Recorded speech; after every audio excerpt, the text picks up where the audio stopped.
Sahibul ngiyali utawi wong kang duweni batih, wong sing duweni keluarga, anak bojo. Sahibul ngiyali utawi wong kang duweni keluarga iku layaf lahu ora bejo sapa sahib abadan ing dalem selawase. Apa Kanjeng Rasul ndak pernah ndawuhne wong sing duweni keluarga ki ndak bakalan bejo selawase. Angkat datang Sayyidina Ali. Terus kali Sayyidina Ali dipun jawab, "Qala dawuh sinten ngaliun Sayyidina Ali ya Salman Al-Faris. Laisa ora ana iku kadzalika kaya mengkono layaflahu ingkana lamun ana apa kasbuka pengamalan sira utawa penggawean sira, pekerjaan sira iku minal halali saking perkara kang halal. Pokoknya bedamel sembarang, sudah usah izin. Aku metu saka pesantren teko ngomah kok dadi tukang apa niku jenenge kuli yo mboten napa-napa.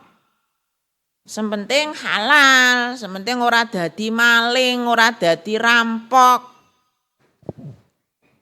ora main, mboten usah izin.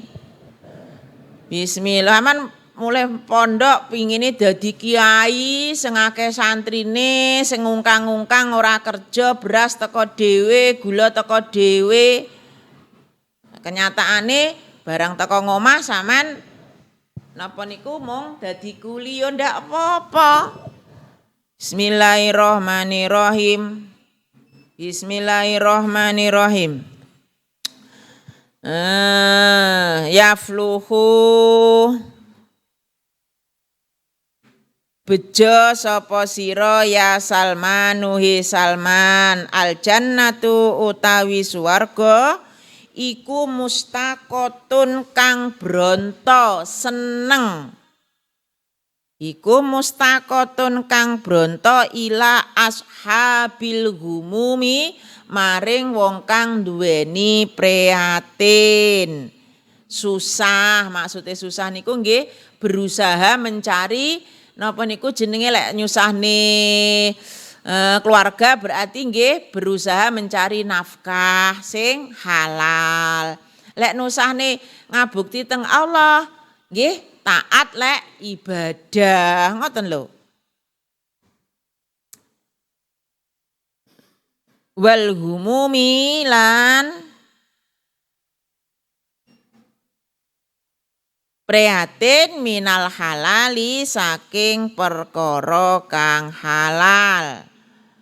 Wa ala hadza lan iku ing atase iki hadis hikayatun utawi ana crita. Niki enten crita suatu hari ada seorang laki-laki sowan dateng Kanjeng Nabi.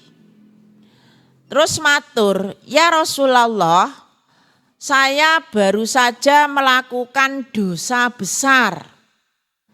Terus Kanjeng Rasul takok, "Lah awakmu nglakoni dosa apa?" Wong lanang kala wau ditakoki ngoten niku mboten langsung jawab, "Kula izin Jeng Nabi badhe crita napa sing kula lakoni."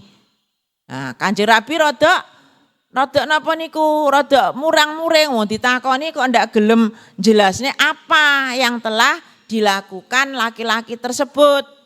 Akhirnya Kanjeng Rasul dawuh ngeten, "Awakmu nglakoni dosa izin karo aku, tapi ndak izin karo Gusti Allah." Wis mulya saiki. Ditundung kali Kanjeng Rasul, ken wangsul. Nah, sak sampunipun wong lanang kala wong miyos saking dalemipun Kanjeng Rasul, malaikat Jibril dugi negur Kanjeng Nabi Muhammad, "He Muhammad, nyapa awakmu kok megotne rahmat ning wong lanang kae mau?" Nah, ceritane ngoten iki. Lek lak tak critakne kabeh, sampean ndak gelem ndak gelem maknani. Nah, sampean anu tenanan iki. Jadi kadang perkara kecil nggih, sesuatu yang kecil yang kelihatannya yang sangat kecil niku iso dadi penyebab pengleburane dosa sampean. Iki ceritane Bismillahirrahmanirrahim. Hikayatun utawi ana iki iku crita. Kala dawuh sinten ngaliun Sayyidina Ali jaa teka sapa rajulun wong lanang ila Nabi maring jeung Nabi Muhammad alaihi salatu wasalam. Faqala mangko nuli matur sapa rajul ya Rasulullah. Asaitu maksiat sapa ingsun fatoh hirni. Mongko kula aturi nucekake tuan ing ingsun. Kala dawuh sinten jeung Nabi, ma iku apa ngisyanuka utawi olahe maksiat sira. Kala jawab kala matur sapa rajul istahyi isin sapa ingsun min an akula saking yen to ngucap sapa ingsun. Wis wau kula sanjane sawan wau ceritane. Faqala mongko nuli dawuh sinten Rasulullah sallallahu alaihi wasallam. Atas tahyi ana ta isin sira minni saking ingsun antahbironi ing yen to aweh kabar sapa sira ing ingsun. Ngandambika saking dosa sira. Walimalan krana apa? Walimalan krana apa lam tastahyi ora isin sapa sira. Walimalan krana apa lam tastahyi ora isin sapa sira minallahi ta'ala saking Allah ta'ala. Wa halih utawi Allah iku yaraka weruh sinten Allah ing sira. Kum ngadeka sira fakhruj mongko metuwa sira min ngindi saking sanding ingsun hatta latang zila sehingga ora tumurun apa annaru neraka utawa geni ngalaina ing atase ingsun.